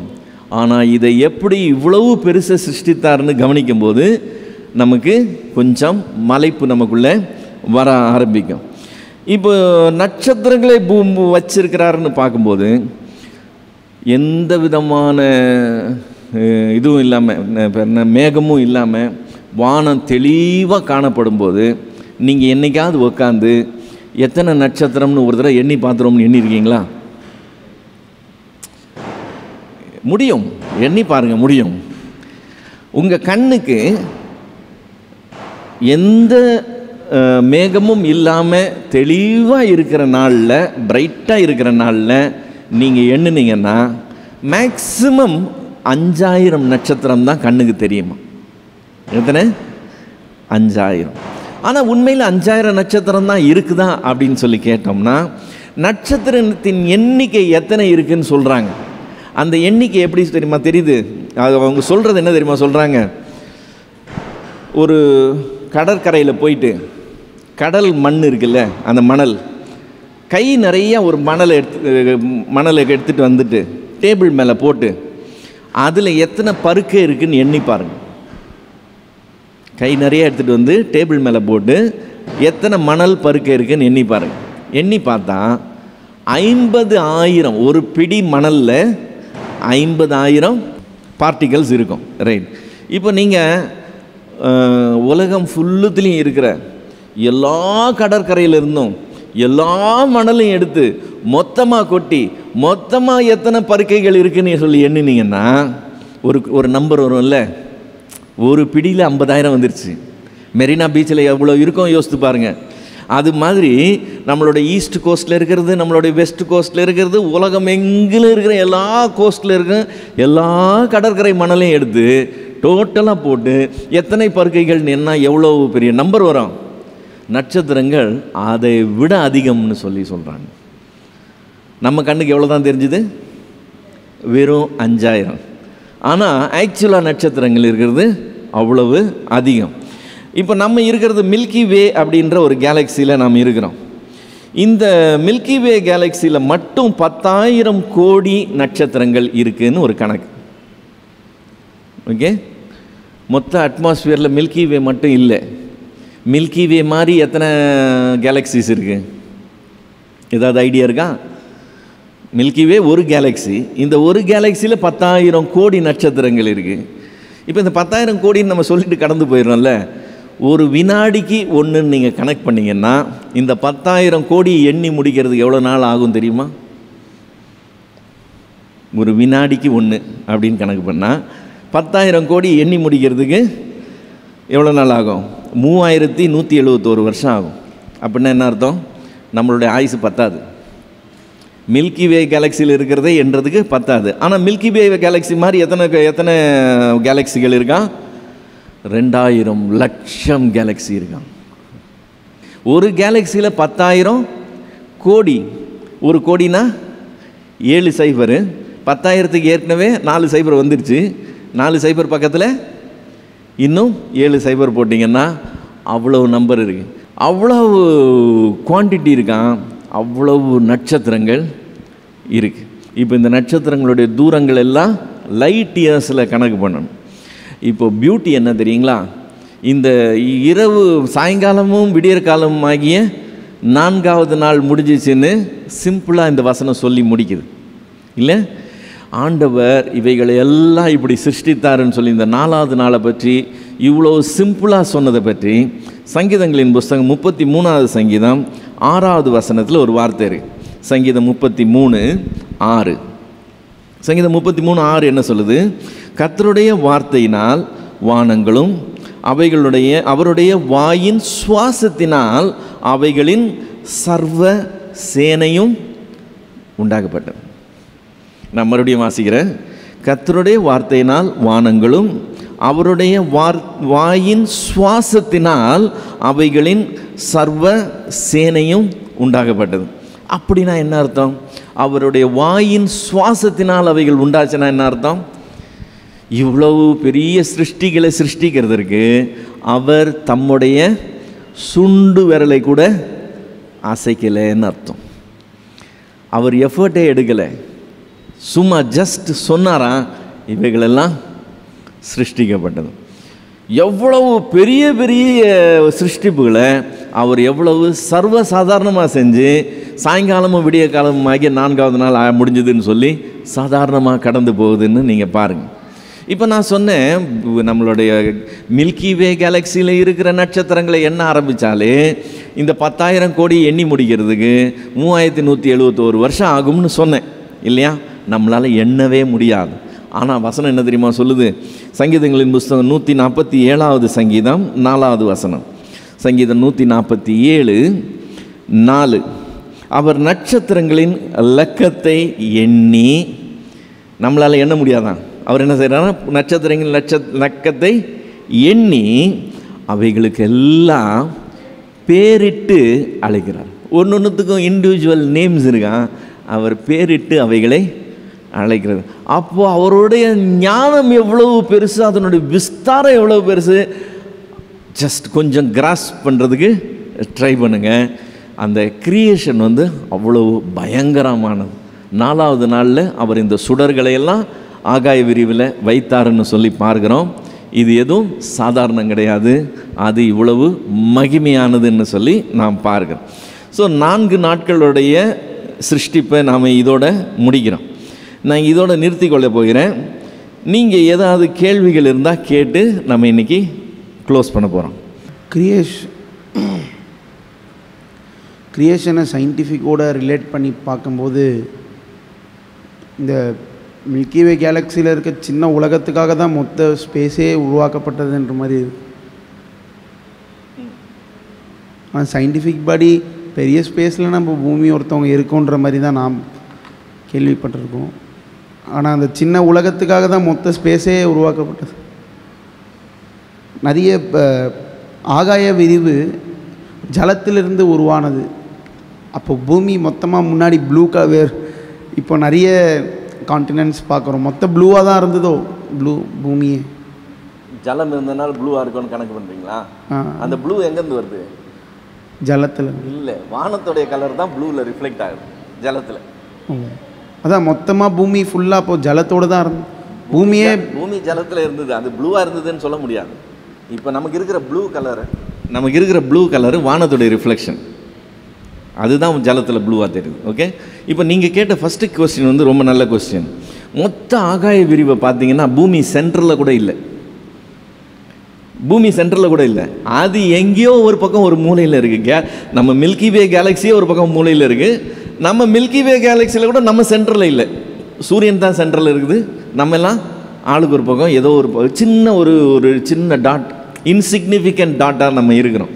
அப்படி பார்க்கும்போது இப்போ ஆதியாகமம் 1ஆம் அதிகாரத்தை தேவன் பூமியை ஒரு என்ன சொல்கிறது, குடியிருப்புக்காக சிருஷ்டிக்கிறாருன்னு சொல்லி பார்க்குறோம்ல. இந்த குடியிருப்புக்காக டிசைன் பண்ணுறதை பார்க்குறோம்ல. இந்த டிசைனிங் வந்து மொத்த ஸ்ட்ரக்சரும் இதற்காகவே செய்யப்பட்டது போல இருக்குதே. ஆனால் இது நடுவில் மையத்தில் கூட இல்லையே. அப்போ இதுக்கு வந்து சிக்னிஃபிகன்ஸ் இருக்கா இல்லையான்னு சொல்லி நம்ம கேட்கலாம். இப்போ நீங்கள் பாருங்கள், சூரியன் இருக்குது. சூரியனுக்கு ஒரு சைஸ் இருக்குது. சூரியன் பூமியை விட 13 லட்சம் மடங்கு பெருசு. ஒரு மடங்கு 2 மடங்கு இல்லை, எத்தனை மடங்கு? 13 லட்சம் மடங்கு பெருசு. அவ்வளோ மடங்கு பெருசை அத்தனை 1000 கிலோமீட்டர் தள்ளி, அத்தனை லட்சம் கோடி கிலோமீட்டர் தள்ளி அவர் அதை வச்சு என்ன பர்பஸ், எதுக்காக அப்படின்னு சொல்லி நம்ம யோசித்து பார்த்தோம்னு சொன்னால், பூமி சூரியனுக்கு சில அடி தூரம் கிட்ட போயிருந்ததுன்னா, ஒரு இப்போ இருக்கிறதுலேருந்து ஒரு 10% கிட்ட போயிருந்ததுன்னா நம்ம வந்து மார்ஸாக மாறியிருப்போம். மார்ஸ் எப்படி இருக்குது? குடியிருப்புக்கு ரெடியாக இல்லை, அந்த மாதிரி நம்ம மாறிட்டு இருப்போம். நம்ம ஒரு சில அடி பின்னாடி வந்திருந்தோம்னு வச்சுக்கோங்க, நம்ம ப்ளூட்டோ மாதிரி மாறிட்டு இருப்போம். அதெல்லாம் கோல்டு பிளானட்ஸ். அங்கேயும் லைஃப் எக்ஸிஸ்டன்ஸுக்கு பாசிபிலிட்டியே கிடையாது. லைஃப் பாசிபிலிட்டிக்கு கரெக்டாக ஃபைன் டியூன் பண்ண மாதிரி நாம் இருக்கிறோம். இப்போது இதுங்களுடைய சைஸ் இருக்குல்ல, இத்தனை லட்சம் மடங்கு பெருசுன்னு சொல்கிறேன், பூமி இவ்வளோ பெருசுன்னு சொல்கிறேன், நிலா இவ்வளோ பெருசுன்னு சொல்கிறேன், நிலா பூமியிலேருந்து இவ்வளோ தூரம் இருக்குதுன்னு சொல்கிறேன். இந்த டிஸ்டன்ஸஸும் அதனுடைய சைஸஸும் ஏதோ எதேச்சையாக நடந்ததில்லை. இதில் ஒரு ஃபைன் டியூனிங் இருக்குது. எக்ஸாக்ட், ரொம்ப ஃபைன் டியூன்னா ரொம்ப மைன்யூட். அதில் கொஞ்சம் ஆல்ட்ரானா கூட முடிஞ்சு போச்சு, உயிரினமே இருக்காது, எல்லாம் காலியாயிரும். அந்த மாதிரி அப்படி துல்லியமாக அவர் கணக்கு பண்ணி வச்சிருக்கிறார். புவி ஈர்ப்பு சக்தின்னு சொல்கிறோம்ல, புவி ஈர்ப்பு சக்தின்னு என்னது? நம்ம கையில் இருக்கிறது கீழே போட்டால் பூமி அதை இழுக்குது, கீழே டொப்புன்னு அது போய் விழுது. அதை புவி ஈர்ப்பு சக்தின்னு சொல்கிறோம். இந்த கிராவிடேஷ்னல் புல் ஒரு ஆப்ஜெக்ட் எவ்வளோ பெருசாக இருக்கோ அதுக்கு ஏற்ற மாதிரி இருக்கும். இப்போ நான் என் கையில் இருக்க பேனாவை போட்டேன்னா அது குறிப்பிட்ட ஸ்பீடில் விழும். அதே இது நான் ஒரு இரும்பு ஒரு துண்டை போட்டேன்னா அது இன்னும் வேகமாக போய் விழும், டம்முன்னு சொல்லி வேகமாக போய் விழும். பேனா அப்படி வேகமாக போய் விழாது, கொஞ்சம் மெதுவாக விழும். ஏன்னா பேனாவுடைய இது வெயிட் கம்மி, அதனுடைய வெயிட் அதிகம். ஸோ மாஸுக்கு ஏற்ற மாதிரி தான் கிராவிட்டி செயல்படும். இப்போ இந்த கிராவிட்டி இழுக்குது பார்த்தீங்களா, அது மாஸ்க்கு ஏற்ற மாதிரி தானே டைரக்ட்லி ப்ரொபோர்ஷனல். மாஸ் எவ்வளோக்கு இருக்கோ அவ்வளோக்கு அது இழுக்கும். இப்போ சூரியன் ஒரு சைஸில் இருக்குது, பூமி ஒரு சைஸில் இருக்குது, சந்திரன் ஒரு சைஸில் இருக்குது, இந்த பக்கம் ப்ளூட்டோ வேறு சைஸில் இருக்குது, மற்ற எல்லா கோணங்களும் வேறு வேறு சைஸில் வேறு வேறு டிஸ்டன்ஸில் இருக்குது. இவைகளை இப்படி சிருஷ்டித்து வைத்திருக்கிறதுக்கு நோக்கம் என்னன்னு சொன்னால், இவைகள் நிலை பெயராதபடி தேவன் அதை பிளான் பண்ணி வச்சிருக்கிறார். கொஞ்சம் இப்படி அப்படி போச்சுன்னு சொன்னால் எல்லாம் தாறுமாறாக போயிடும். அந்த கிராவிடேஷனல் அட்ராக்ஷன் இருக்குது பார்த்தீங்களா, இது வந்து இழுக்குது, அதுவும் இழுக்குது, அதனால் இது நடுவில் நிற்குது. இது கொஞ்சம் ஆல்ட்ராச்சுன்னா ஒன்று இப்படி ஓடி போயிடும், இல்லைன்னா அப்படி ஓடி போயிடும். அது எதுவும் எப்படியும் ஓடி போகாதபடிக்கு, எதுவும் எது கூடயும் கிளாஷ் ஆகாதபடிக்கு இப்போ பூமி சுற்றி சுற்றி வந்துக்கிட்டே இருக்குது. பூமி சுற்றி வர மாதிரியே தான் மார்ஸ் சுற்றி வருது, வீனஸ் சுற்றி வருது, மற்ற எல்லா பிளானட்ஸும் சுற்றி வந்துக்கிட்டு இருக்குது. ஆனால் இது வரைக்கும் எதுவும் ஒன்றோட ஒன்று கொலைட் ஆகவே இல்லை. அதோடைய பாத்தில் கரெக்டாக போயிட்டு வந்துட்டு இருக்குது. எப்படி கரெக்டாக போகுதுன்னு சொன்னால் அந்த கிராவிடேஷனல் புல்னால் தான். ஓகே, சாட்டன் எங்கேயோ இருக்குது, ஆனால் சாட்டன் நம்ம பூமி மேலே ஒரு கிராவிடேஷனல் புல் எக்ஸர்ட் பண்ணுது. அதனுடைய எஃபெக்ட் ஒரு அத்தியாவசியமான எஃபெக்ட். இப்போ இந்த ஃபைன் டியூனிங்கை பார்த்தோம்னு வச்சுக்கோங்களேன், பூமியை குடியிருப்புக்காக அவர் எந்த அளவுக்கு விசேஷமாக சிருஷ்டித்திருக்கிறான்னு தெரியும். நீங்கள் வரைபடத்தை பார்த்தீங்கன்னு சொன்னால், டோட்டல் எக்ஸ்பான்ஸ் ஆஃப் த யூனிவர்ஸை நீங்கள் எடுத்து பார்த்தீங்கன்னா பூமி இன்சிக்னிஃபிகண்ட், இருக்கிற இடமே தெரியாது. ஏதோ ஒரு மூலையில் சின்ன டாட், அந்த டாட் கூட கண்ணுக்கு தெரியாது. ஆனால் மொத்த யூனிவர்ஸில் இல்லாத ஸ்பெஷாலிட்டியை நம்ம பூமியில் பார்க்குறோம். பூமிக்காக தான் இதெல்லாம் சிருஷ்டித்தாரான்னு சொன்னாக்க அதுக்கு நிறைய காரியத்துக்கு நமக்கு விட கிடையாது, நம்ம அங்கே போய் தான் பார்க்கணும். ஆனால் இது ஒரு ஸ்பெஷாலிட்டிங்கிறது மட்டும் நம்ம கன்ஃபார்மாக சொல்லலாம். சரிங்களா? 6வது வசனம், ஒரே நிமிஷம் சார், அவர் முடிச்சிட்டுமே. 6வது வசனம் சொல்லுது, ஜலத்தின் மத்தியில் ஆகாய விரிவு உண்டாக கடவுள். இப்போ பூமி மூலயமா தான் பூமி மேலே இருக்கிற அட்மாஸ்பியர்லாம், பூமிக்கு ஒரு அட்மாஸ்பியர் இருக்குல்ல, அது பூமிக்காகவே உருவாக்கப்பட்டது. பூமியிலேருந்து தான் அட்மாஸ்பியரே வந்தது. ஆமாம், ஜலம் இருந்தது. நீங்கள் கொஞ்சம் லேட்டாக வந்தீங்களோ. ஜலம் இருக்குது. ஜலத்துக்கு மத்தியில் ஆண்டவர் ஒரு டிவிஷன் ஏற்படுத்துகிறார். டிவிஷன் ஏற்படுத்தி ஒரு அட்மாஸ்பியரிக் ஏர் ப்ரெஷர் ஒன்று க்ரியேட் பண்ணுறார். இப்போ நம்ம சுவாசிக்கிற இந்த காற்று முதற்கொண்டு எல்லாம் அந்த அட்மாஸ்பியருக்குள்ளே தான் இருக்குது. இந்த அட்மாஸ்பியரை தாண்டி போனீங்கன்னா உங்களுக்கு சுவாசிக்கிறதுக்கெல்லாம் காற்று இருக்காது. இந்த அட்மாஸ்பியர் என்கிற இந்த ஸ்பேனை அவர் வந்து கிரியேட் பண்ணி ஜலத்தை அதுக்கு மேலேயும் வைக்கிறார், அதுக்கு கீழேயும் வைக்கிறார். அதுதான் அந்த வசனம் சொல்லுது. ஓகே, நான் விசுவாசிக்கிறேன் ஆண்டவர் வந்து எனக்காக நம்மளுக்காக எல்லாத்தையும் பண்ணியிருக்காரு. இவ்வளோ அற்புதமான ஒரு க்ரியேஷனை பண்ணியிருக்காரு. பட் இது வந்து மற்றவங்க கடவுளை அறியாதவங்க, ஸோ அவங்க சயின்டிஃபிக்காக பேசுவாங்க இது வந்து அப்படி இல்லை அப்படின்னு. ஸோ இப்போ அவங்க மத்தியில் நம்ம எப்படி இது வந்து ப்ரூவ் பண்ண முடியுமா? ஆக்சுவலாக நம்ம முதல் கிளாஸில் எடுக்கும்போதே அதுதான் தேவன் ஒருவர் இருக்கிறாருங்கிறதுக்கே ப்ரூஃப். காணப்படாதவைகளாகிய அவருடைய நித்திய வல்லமை தேவத்துவம் என்பவைகள் உண்டாக்கப்பட்டவைகளினாலே தான் வெளிப்பட்டு இருக்குதான். அதை தேவனே அதை வெளிப்படுத்தினாரா? அதனால் அவர்கள் போக்கு சொல்ல இடம் இல்லையா? தொன்று தொட்டு ஆதி முதற்கொண்டு தேவன் அதை அவங்களுக்கு வெளிப்படுத்தினார்னு வசனம் சொல்லுது. இப்போது நீங்கள் சொல்கிறீங்க உங்கள் விசுவாசத்தின் அடிப்படையில் தேவன் இதை சிருஷ்டித்தார். அவங்க சொல்கிறாங்க சயின்டிஃபிக் நாலேஜ் அண்ட் பேஸில் தேவன் சிருஷ்டிக்கலைன்னு சொல்லிட்டு. ஓகே, ஃபர்ஸ்ட் ஆஃப் ஆல் அது சயின்ஸ் கிடையாது, அது ஒரு பிலீஃப். ஏன் தெரியுங்களா? சயின்ஸ்னால் என்னது? சயின்ஸ்னால் ட்ரையல் பண்ணி எக்ஸ்பெரிமெண்ட் பண்ணி அந்த ரிசல்ட்ஸை பேஸ் பண்ண இன்ஃபரன்ஸுக்கு பேர் தான் சயின்ஸ். ஒரு உதாரணத்துக்கு சொல்லணும்னா, உங்களுக்கு தலைவலி வருது. தலைவலி வரும்போது ஆஸ்பிரின் கொடுத்தா தலைவலி போயிடுது, அல்லது பேராசிட்டமால் கொடுத்தா தலைவலி போயிடுது. இப்போது பேராசிட்டமால் கொடுத்தா தான் போகுதா, அல்லது பேராசிட்டமால் மாதிரி எதை கொடுத்தாலும் போகுதான்னு செக் பண்ணணும். ரெண்டாவது, தானாக போயிடுச்சா, காக்கா உட்கார பழம்பழம் போய் விழுந்த கதையா, ஏதோ தலைவலி போகிற நேரத்தில் நான் மாத்திரை கொடுத்ததுனால தலைவலி போயிடுச்சா, இல்லை உண்மையிலே மாத்திரை தான் உள்ளே போய் வேலை செஞ்சுதான்னு பார்க்கணும். இதுக்காக என்ன செய்வாங்க? பிளாசிபோன்னு ஒன்று இருக்குது. பிளாசிபோனா என்னன்னு சொன்னால் மாத்திரை மாதிரியே இருக்கும், உள்ளே மாத்திரை இருக்காது, மருந்து இருக்காது. இப்போது ஒரு 100 பேரை செலக்ட் பண்ணிக்குவாங்க. தலைவலி இருக்க 100 பேர். அந்த தலைவலி இருக்கிற 100 பேருக்கு ஒரு 10 பேருக்கு பேராசிட்டமால் கொடுத்துருப்பாங்க, 10 பேருக்கு பிளாசிபோ கொடுத்துருக்காங்க, 10 பேருக்கு வேறு மாத்திரை கொடுத்துருப்பாங்க. இப்போ இதுக்குள்ள டெஸ்ட் ரிசல்ட்ஸ் வரும்.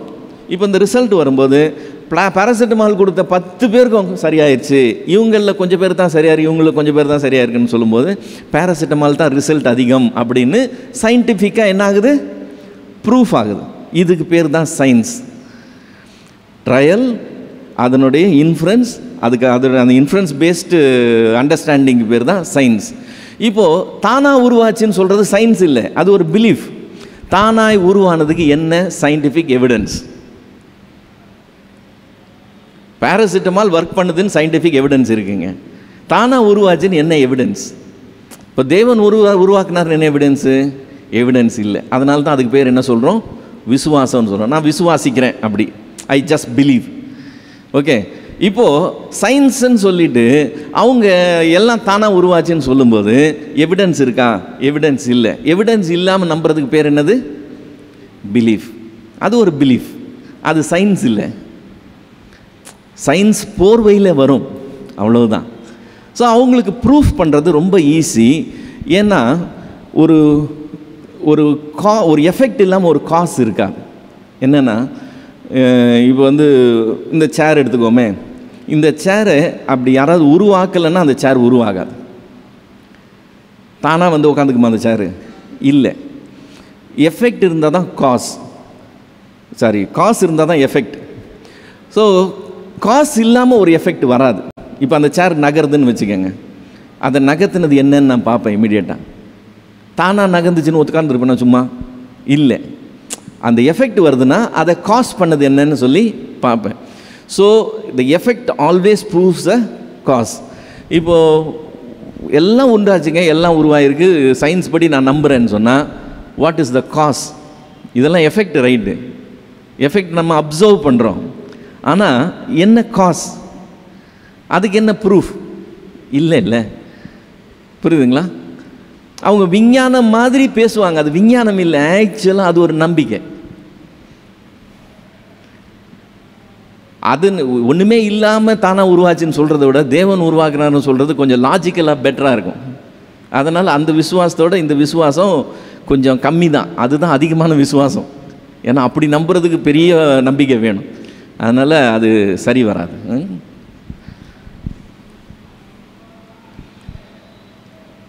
ஐயா இங்கே இவரே கேட்குறாரு பாருங்க.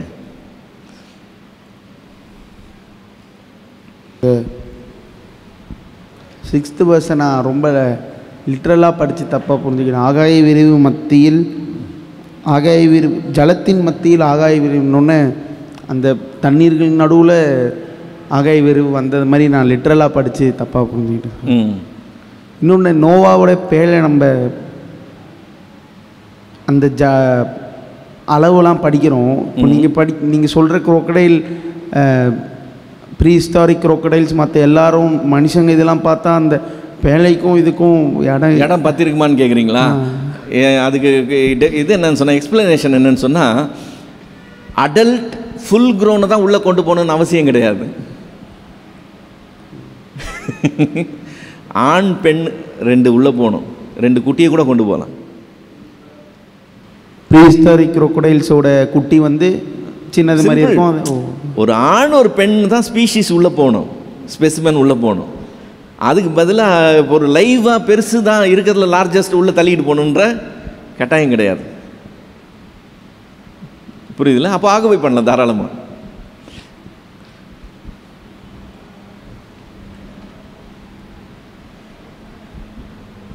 போன வாரம் எரேமியா 4 சொல்லியிருந்தீங்க, இந்த மாதிரி பர்வதங்கள் குன்றுகள் அசைந்தது, பட்டணங்கள் அழிந்து போயினன்னு எரேமியா 4 இருந்தது இல்லையா? அது வந்து ஆதியாகமம் 2ஆம் அதிகாரத்தில் உள்ள அந்த அதை ஒப்பிட்டு சொல்லியிருந்தீங்க 2வது வசனத்தில். அப்போ அந்த வசனம் அது வந்து அந்த சர்வசேனையை யார் உண்டாக்கினா? எந்த சர்வசேனை? அந்த குன்றுகள் பர்வதங்கள் அந்த பட்டணங்கள். அப்போ மனுஷன் இல்லை அப்படின்னு போட்டிருக்கு. மனுஷன் இல்லை, இல்லை மனுஷன் இல்லை, அந்த ஒரு அழிவு உண்டாகுது. அந்த அழிவு உண்டானது ஒரு விதமாக ஒரு டிஸ்கிரிப்ஷன் அங்கே பார்க்குறோம், ஒரு அழிவுக்கு உண்டான டிஸ்கிரிப்ஷன் அங்கே பார்க்குறோம். ஸோ தேவன் மனுஷனை சிருஷ்டிக்கிறதுக்கு முன்னால் ஜீவராசிகள் இருந்தாங்க இந்த பூமியிலன்றதான் நம்மளுடைய காரியம். ஜீவராசிகள் இருந்தாங்க. 3 நம்ம பார்க்கும்போது தேவனால் சர்வசேனையும் உண்டாக்கப்பட்டதுன்னு இருக்குது. அப்போ அந்த 2வது வசனம் படிக்கும்போது இது யார் உண்டாக்கினான்ற ஒரு டவுட் வந்தது. தேவன் தான் உண்டு பண்ணினார், தேவன் தான் உண்டு. தேவன் உண்டு பண்ணாமல் எதுவுமே உண்டாகலை. ஆனால் மனுஷனுக்கு முன்னாடியே ஜீவராசிகள் உண்டு, இந்த பூமியில் வேற ஜீவராசிகள் இருந்தது. அது முற்றிலும் அழிக்கப்படுது. அந்த அப்போ இருந்த தேவ தூதர்களை தேவன் நித்திய தண்டனைக்குன்னு இது பண்ணி ரிசர்வ் பண்ணி வச்சிருக்கிறார். அப்படின்னா அவன் எப்படி ஏதோனுக்குள்ள வந்தான்? அவன் வந்து இப்போ நம்ம படிக்கும்போது அவன் தள்ளப்பட்டா அப்படின்றலாம் நீங்கள் போன வாரமே அந்த வசனம் கொடுத்துட்டீங்க, நகரத்தில் கட்டப்பட்டுட்டா அப்படின்ட்டு. அப்புறம் அவன் எப்படி அந்த ஏதோனுக்குள்ள வந்தான் அப்படின்னு? அதாவது எல்லாரையும் அவர் கட்டி வச்சாருன்னு சொல்லி இல்லை. இப்போ இங்கே இப்போ பூமியில் செயல்படுற பிசாசுகள் இருக்குன்னு சொன்னால் அவர் ஃப்ரீயாக விட்டுருக்கிறார், கொஞ்சத்தை கட்டி வச்சிருக்கிறார். அந்த கார சங்கிலினால் கட்டி வச்சிருக்கிறாருன்னு சொல்லும்போது அது ஒரு சர்டன் குரூப்பு. இன்னும் ஒரு சர்டன் குரூப் கொஞ்சம் ஃப்ரீயாக தான் சுற்றி வந்துகிட்டு இருக்கு. அப்புறம் ஒவ்வொரு ஸ்டாரும் ஒவ்வொரு சன்னா? ஒவ்வொரு சன் இல்லை, ஒவ்வொரு நம்மளுடைய சன் வந்து it is a star. Okay, it is a small star. ரிலேட்டிவாக கம்பேரிட்டிவாக பார்த்தோம்னா அது குட்டி. நம்மளை விட இத்தனை லட்சம் மடங்கு பெருசு இருந்தால் கூட அது குட்டி ஸ்டார். அதை விட பல லட்சம் மடங்கு பெரிய ஸ்டார்லாம் இருக்குது. ஆனால் அந்த ஸ்டார் நமக்கு ரொம்ப கிட்ட இருக்கிறதுனால அதனுடைய பிரகாசம் நமக்கு அதிகமாக இருக்குது. மற்ற நட்சத்திரங்கள்லாம் ரொம்ப தள்ளி இருக்கிறதுனால அதனுடைய வெளிச்சம் நமக்கு வந்து சேர்றது அவ்வளோ லேட்டாக, அவ்வளோ கம்மியாக வந்து சேரும்.